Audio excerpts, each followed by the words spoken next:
सब হৈ গ'ল আৰু মানে ডেমোটো কি ক'ম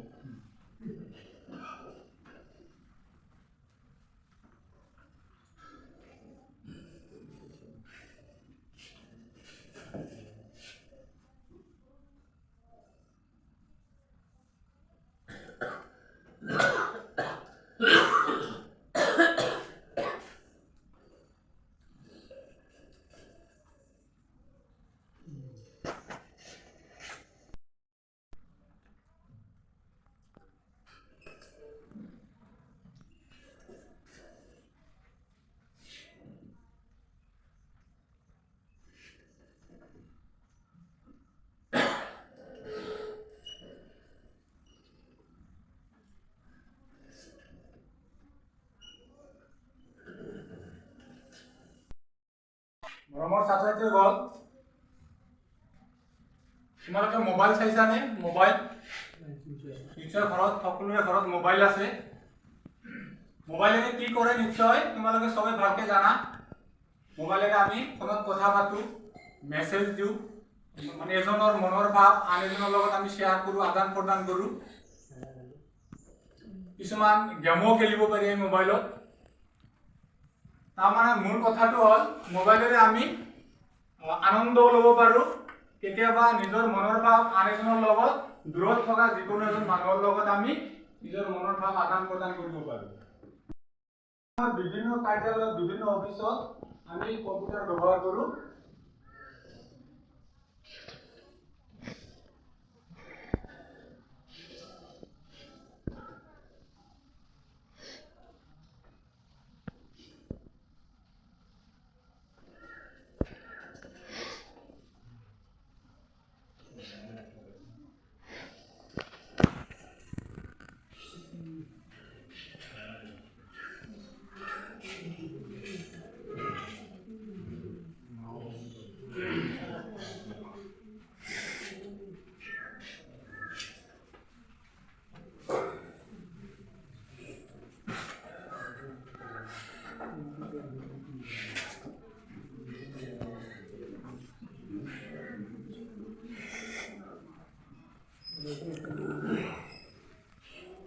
মৰমৰ ছাত্ৰ-ছাত্ৰীসকল তোমালোকৰ হাতত একোটাকে পৃষ্ঠা দিয়া হৈছে পাঠ দিয়া হৈছে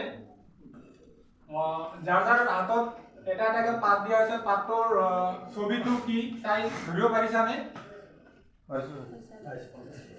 তোমাৰ হাতত দিয়া ছবিটোৰ নামটো কৈ দিবানে মনিটৰ তোমাৰ হাতত কি দিয়া হৈছে সিপি তোমাৰ হাতত কি দিয়া হৈছে পাঠটোত কি ছবি তোমাৰ হাতত দিয়া ছবিটো তোমাৰ হাতত এইটো কৈ দিয়া মাউস কৈ দিয়া তোমাৰ হাতত কৈ দিয়া তেনেহলে আমি ছবিত দিয়া পাঠত দিয়া ছবি কেইটা হল মনিটৰ সিপিইউ প্ৰিন্টাৰ তোমাৰ ইউপিএস কিবোৰ্ড আৰু মাউস হয়নে এতিয়া আমি এই পাঁচটা ছটা অংশৰ কম্পিউটাৰ এটা অংশৰ নামবিলাক আমি ভালকে জানিম আৰু ইহঁতৰ প্ৰত্যেকৰে কি কামখিনি আমি ভালকে জনাৰ আৰু বুজাৰ চেষ্টা কৰিম এই অংশটোৰ নাম আছিল মনিটৰ কম্পিউটাৰ এটাৰ মনিটৰ বুলি ক'লে আমি সাধাৰণতে এটো যদিও ল্যাপটপ এটো এটা কম্পিউটাৰ হয় এই অংশখিনি নিশ্চয় তোমালোকে চাইছানে নে আগত নিশ্চয় চাইছা এই অংশখিনি আসলে মনিটৰ বুলি কোৱা হ'ব আৰু ছবিত দেখুওৱা ধৰণে চাব পাৰিছানে তোমালোকে এইটো এটা মনিটৰ তোমালোকৰ ঘৰত নিশ্চয় টিভি আছে টিভি চাইছানে টিভি নিশ্চয় আছে টিভি আৰু মনিটৰ দেখাত একে কিন্তু মনিটৰটো টিভি নহয় কিন্তু টিভিটো মনিটৰ হয় তাৰ মানে কথাটো হ'ল মনিটৰত কেৱল মাত্ৰ খালি প্ৰদৰ্শন কৰিব ডিসপ্লে হ'ব খালি তথ্যখিনি ডাটাখিনি অকল ডিসপ্লে হ'ব মনিটৰত টিভিত যেনেকে মানে প্ৰদৰ্শন ডিসপ্লে হোৱাৰ লগতে বিভিন্ন কাম-কাজ বিলাকে এটা মানে মনিটৰৰ ভিতৰতে কৰা হয় যেটো টিভি বুলি কওঁ কিন্তু মনিটৰত সকলো কাম নিজে সকলোৱে কৰিব নোৱাৰে ইয়াত কাম কৰিবলৈ হলে বাকি অংশৰ সহায় লাগিব দ্বিতীয়তে যেনেকে দ্বিতীয়তে যেনেকে এইটো এটা ছবি আছে, এই ছবিটো হল CPU। CPU বুলি ক'লে আমি সাধাৰণতে আমি ভালকে নুবুজি। মানুহৰ শৰীৰৰ বিভিন্ন অংগ প্ৰত্যংগ থাকে, যেনেকে CPU টো হল কম্পিউটাৰৰ এটা অংগ, মূল অংগ। মানুহৰ শৰীৰৰ মূল অংগটো কি? ব্ৰেইন বা মূৰ মাথা বুলি কওঁ যে আমি, মূৰটো হল মানুহৰ শৰীৰৰ প্ৰধান অংগ। ঠিক তেনেকে কম্পিউটাৰ এটাৰ প্ৰধান অংগ হল CPU। CPU ইয়াত তিনিটা বৰ্ণ, তোমাৰ তিনিটা এলফাবেট দিয়া আছে। ইয়াত সি এটা ৰূপ আছে, C for central বুজাই ইয়াত, P for processing,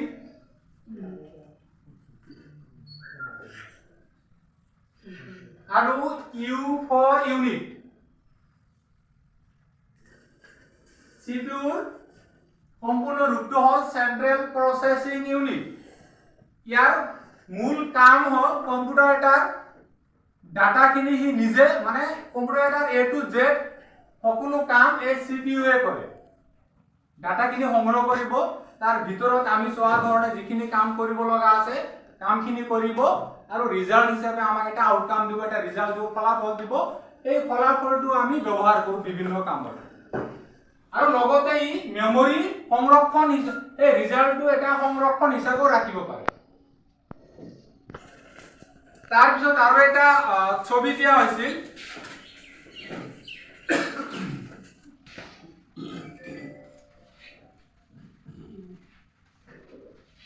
ছবিটো ভালকে চাব পাৰিছানে? ছবিটোত কিবোৰ্ডৰ ছবি দিয়া হৈছে, হয়নে? কিবোৰ্ড মানে তোমালোকে ভালকে জানানে? তোমালোকে হয়তো ভালকে নাজানা। কিবোৰ্ড মানে মই অলপ বুজাই দিছো তোমালোকক। আমি হাতেৰে লিখো, হয়নে নাই? আমি বহি নাইবা খাতাত আমি হাতেৰে কলমৰ সহায়ত বা কলমেৰে হাতৰ সহায়ত লিখো। কিন্তু কম্পিউটাৰ এটাত লিখিবলৈ হলে আমাক কলম নালাগে, কাঠ পেন্সিল নালাগে। আমি এনেকে, এইটো হল কিবোৰ্ড, কম্পিউটাৰ কিবোৰ্ড। ইয়াত তাৰ মানে বুটাম আছে, বুটামত আমাৰ বৰ্ণ বা আখৰ আছে, সংখ্যা দিয়া আছে, আৰু কিছুমান চিহ্ন দিয়া আছে। আমি লিখোতে কিছুমান দাঢ়ি কমা, ঊৰ্ধ্ব কমা, হাইফেন এইবিলাক চিহ্নৰো দৰকাৰ পৰে। লগতে সংখ্যাৰো দৰকাৰ পৰে, 1 2 3। লগতে ABCD এলফাবেট বিলাকো আমাক প্ৰয়োজন হয়। এই সকলোবিলাক আমাৰ এইখনত দিয়া আছে, সুন্দৰকৈ দিয়া আছে প্ৰত্যেকটো বুটামত। আমাৰ প্ৰয়োজন সাপেক্ষে বুটাম বিলাক এটা এটাকে টিপিলে কম্পিউটাৰৰ মনিটৰত এই মনিটৰটো দেখা দিয়ে, প্ৰদৰ্শন হয়, ডিসপ্লে হ'ব। আমি এই বুটামটো টিপাৰ লগে লগে কম্পিউটাৰৰ মনিটৰটোত এই লিখা উঠিব। ঠিক তেনেদৰে আমাৰ প্ৰয়োজন সাপেক্ষে আমি মানে যিখিনি লিখিব লাগে, যিখিনি ডাটা দৰকাৰ, যিখিনি ডাটা সংৰক্ষণ কৰিব লাগে, সেই হিচাপে আমি এই কিবোৰ্ডটোত বুটামবিলাক টিপি টিপি লিখাবিলাক আমি সংৰক্ষণ কৰিব লাগিব। তাৰ পিছত আৰু এটা ছবি দিয়া হৈছিলে, এইখন ছবি চাব পাৰিছানে ভালকে? এইটো UPS হয়, UPS মানে কি তোমালোকে নিশ্চয় নাজানা নেকি? আচ্ছা, UPS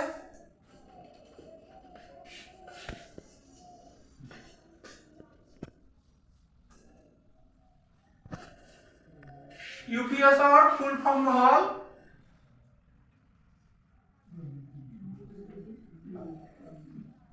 uninterrupted power supply।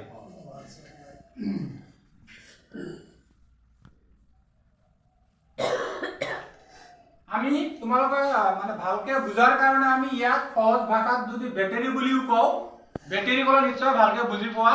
Battery এটাৰ কাম হল, আমি কম্পিউটাৰ এটা বেটাৰী নাইবা বিদ্যুৎ সংযোগ লৈহে ব্যৱহাৰ কৰিব পাৰো। বিদ্যুৎ নাইবা লাইন কানেকশন অবিহনে আমি কম্পিউটাৰ এটা চলাব নোৱাৰি। কিন্তু আমি কম্পিউটাৰ এটা চলাই থকা অৱস্থাত যদি পটকে লাইনটো গুচি গল, বিদ্যুৎ সংযোগ বিচ্ছিন্ন হৈ গল, তেতিয়া আমাৰ এই UPS এ কাম কৰিব, আনইন্টাৰাপ্টেড পাৱাৰ সাপ্লাই কৰিব। তেতিয়া তাৰমানে আজি ইয়াক শৰ্ট ফৰ্মত UPS বুলি কোৱা হৈছে। আৰু এই ছবিটোত ঠিক ইউপিএছৰ এটা ছবি আঁকি দিয়া হৈছে, ভালকে চাই লোৱা। তাৰমানে আমাৰ কম্পিউটাৰৰ কামখিনি এইটো যে কাম মানে কৰালৈকে মাজতে আমাৰ লাইন বা বিদ্যুৎ সংযোগ বিচ্ছিন্ন হ'ব পাৰে, সেইখিনি সময়ত আমাৰ কম্পিউটাৰটোৰ কামটো ভালকে চলাই নিয়াৰ কাৰণে এই ইউপিএছে সহায় কৰে। আৰু ইয়াৰ পিছত আৰু এটা ছবি আছে, ছবিটো চাব পাৰিছানে? এই ছবিটো হ'ল এটা মাউচৰ ছবি। মাউচৰ নাম নিশ্চয় শুনি পাইছা তোমালোকে, কিন্তু মাউচেৰে কি কৰে, মাউচ ক'ত থাকে, কি কাম কৰে তোমালোকে হয়তো ভালদৰে নাজানা। মই তোমালোকক ভালদৰে বুজাই দিবলৈ চেষ্টা কৰিম। হ'ল এটা মাউচ। তোমালোকক ইয়াৰ পৰৱৰ্তী সময়ত সময় লৈ ভালকে কম্পিউটাৰটো ব্যৱহাৰ কৰি মাউচ টিপা টিপিকে কেনেকৈ ব্যৱহাৰ কৰে ভালকৈ বুজাই দিব পাৰিম। যি কি নহওক, তোমালোকে এই মাউচটো বাস্তৱত এই মাউচটো চাই ল'ব পাৰা। ইয়াৰ কম্পিউটাৰৰ লগত এইটো সংযোগ হৈ থাকে আৰু ইয়াৰ দুটা সাইড থাকে।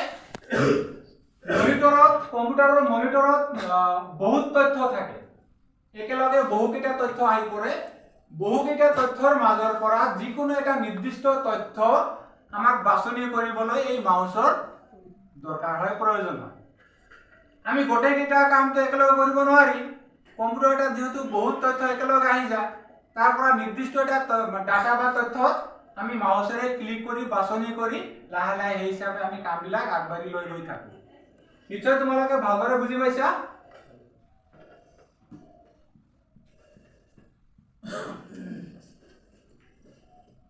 তাৰ পিছত আৰু এটা ছবি আছে, এইটো হ'ল প্ৰিন্টাৰৰ ছবি। প্ৰিন্টাৰ ইংৰাজী শব্দ যদিও আমি প্ৰিন্টাৰ ক'লে চবে ভালকে বুজি পাওঁ। প্ৰিন্ট কৰা মানে ছপা কৰা।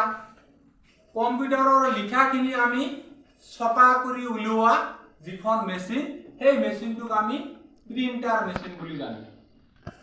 ইয়াত প্ৰিন্টাৰ মেচিনৰ কাম হ'ল, মূল কাম হ'ল কম্পিউটাৰত আমি যিখিনি ডাটা বা তথ্য আমি সংৰক্ষণ কৰিলো, লিখিলো, টাইপ কৰিলো কিবৰ্ডৰ সহায়ত, সেই লিখাখিনি আমি ছপা কৰি কেনেকৈ উলিয়াম। আমিতো কম্পিউটাৰত কলমেৰে নিলিখো, আমি কম্পিউটাৰত কিবৰ্ডৰ সহায় লৈ টাইপ কৰো। ABCD নাইবা যিকোনো বৰ্ণ আখৰ সংখ্যা টাইপ কৰাৰ পিছত মনিটৰত নাইবা কম্পিউটাৰত সংৰক্ষণ হৈ থাকিল। সেই সংৰক্ষণ হোৱা ডাটাখিনি আমি প্ৰিন্টাৰৰ সহায়ত ছপা কৰি উলিয়াই লওঁ আৰু নিজৰ বিভিন্ন কামত ব্যৱহাৰ নাইবা প্ৰয়োগ কৰোঁ। তো মৰমৰ ছাত্ৰ ছাত্ৰীসকল, আজি তোমালোকক বুজাব লগা কম্পিউটাৰৰ মূল বিষয়বস্তু এইখিনি আছিল। 5-6টা মান অংশৰ বিষয়ে তোমালোকক পৰিচয় কৰাই দিয়া হৈছে। ইয়াৰ পৰৱৰ্তী সময়ত লাগিলে তোমালোকক কম্পিউটাৰ, কিবৰ্ড, প্ৰিন্টাৰ, মাউচ এইবিলাক লৈ ভালকে তোমাক প্ৰেক্টিকেল কৰাই দিব পাৰিম। আজিলৈ তোমালোকক বুজাব লগা এইখিনি আছিল। তোমালোকে অলপ ঘৰত মনোযোগ দি আজি যিখিনি লিখি লৈ গ'লা ঘৰত, এইখিনি অলপ চাবা। পৰৱৰ্তী সময়ত তোমালোকক আকৌ ভালদৰে বুজাই দিয়া হ'ব।